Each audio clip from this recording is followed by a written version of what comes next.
Il est 7 heures et le soleil est au rendez-vous. Les services de diagnostic et de traitement de la tuberculose ont commencé leur journée. Sous la supervision d'un agent de santé, les malades prennent leurs médicaments et écoutent attentifs les conseils qu'il leur prodigue sur l'importance du suivi du traitement. La tuberculose se guérit si elle est dépistée à temps et traitée correctement. En l'absence de traitement, une personne atteinte de tuberculose évolutive peut en infecter en moyenne 10 à 15 autres en l'espace d'une année et mourir.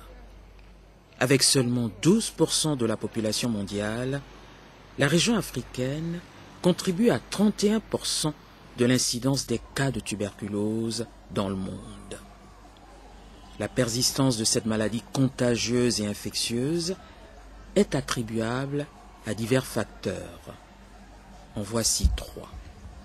Le premier facteur repose sur le fait qu'il y a une corrélation entre l'endémie tuberculeuse et l'épidémie de VIH-Sida que nous avons observée dans le monde entier et particulièrement dans la région africaine depuis 3 décennies.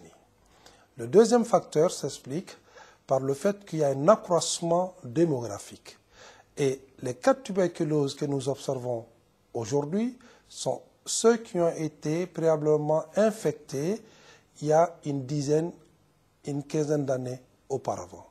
Et le troisième facteur est lié à des phénomènes sociaux qui peuvent s'expliquer par exemple, les guerres, les conflits et autres facteurs qui viennent bouleverser le fonctionnement normal de nos structures de santé et qui a un impact malheureusement sur la prise en charge des cas de tuberculose et encore sur la détection des cas de tuberculose au niveau de la communauté.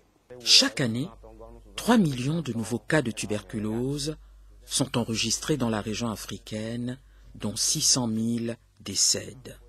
1 500 000 sont diagnostiqués et traités. Les pays ont mis en place des programmes nationaux de lutte contre la tuberculose.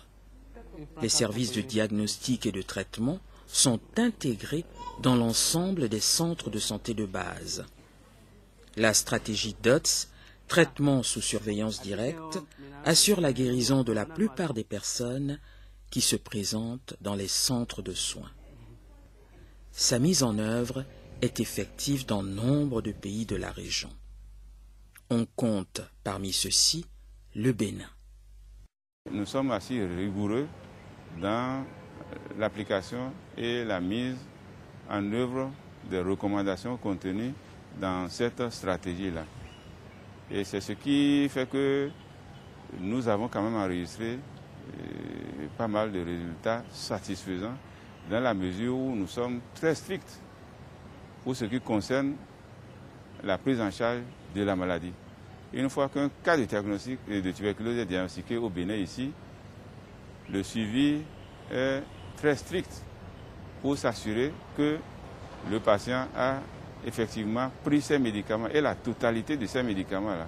Du début jusqu'à la fin, j'ai pris les médicaments sans arrêt. Et aujourd'hui, je me sens bien.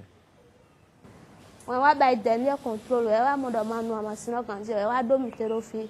When I buy 6 mois le bi papata, to fi dem buy 6 mois of ye wa jomi. When I me chile go to Port Novo, then you bo ale ko wa jiwe. Ye da pon na mi to egbe. Ye mo do pon chefo, ma so do pon to na meba. Me de to pon jele ino mo ye ya masina mi lo mi nu ba do fo mi o. Mi no pe mi pon gobo mi parce que ndo dia uturo son na me na mi wezon e. Bonjour, chers amis. Bonjour, Bifon Gandia.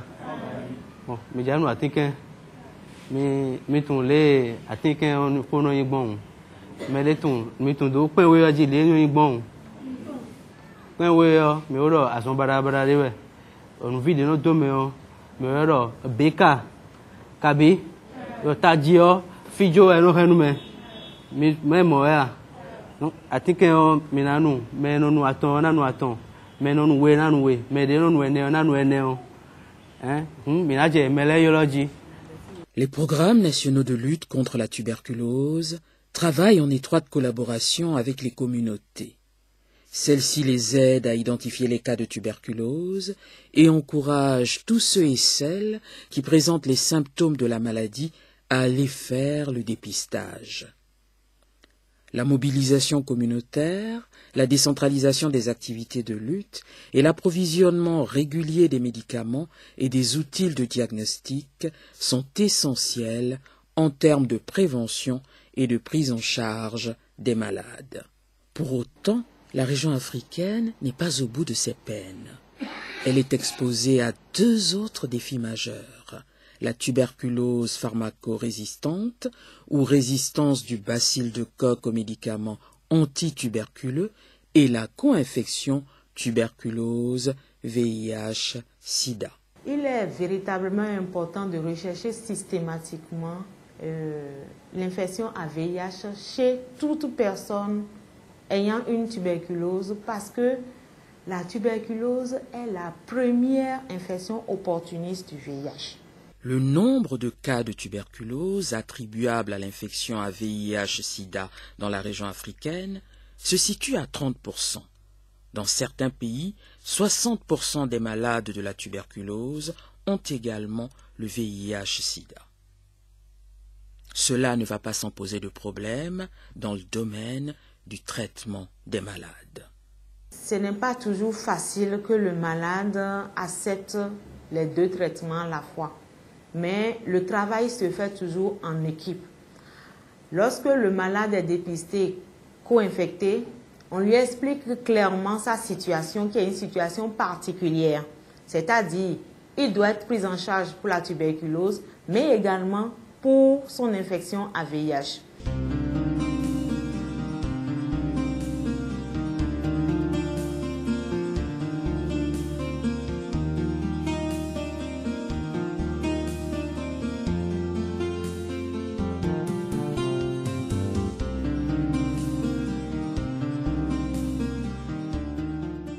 Si un malade est co-infecté VIH, je crois qu'on enclenche le bilan. Avant, la mise sous ARV n'était pas systématique. C'est en fonction du stade d'évolution de la maladie VIH, en fonction du taux de CD4, tel que recommandé par l'OMS.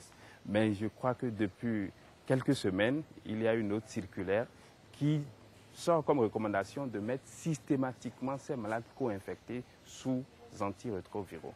Les sites de prise en charge ont augmenté considérablement. C'est-à-dire, dans les districts sanitaires, au lieu que la personne atteinte de la tuberculose et qui souffre aussi de VIH-Sida aille d'un site antituberculeux à un site de prise en charge de VIH, on fait ce qu'on appelle maintenant un guichet unique, c'est-à-dire qu'il est pris en charge au niveau du centre de santé et au niveau d'un agent de santé qui lui procure à la fois les médicaments antituberculeux et les ARV. La région africaine a enregistré des progrès encourageants dans la lutte contre la tuberculose et le sida. Elle doit accélérer l'accès universel à la prévention, au traitement et aux soins, en particulier pour les malades exposés à la co-infection tuberculose VIH-Sida et à la tuberculose pharmacorésistante. La concrétisation du processus sera fonction de la volonté des pays à renforcer leurs capacités nationales, y compris les compétences des personnels de santé. Ils s'y emploient avec l'appui des partenaires.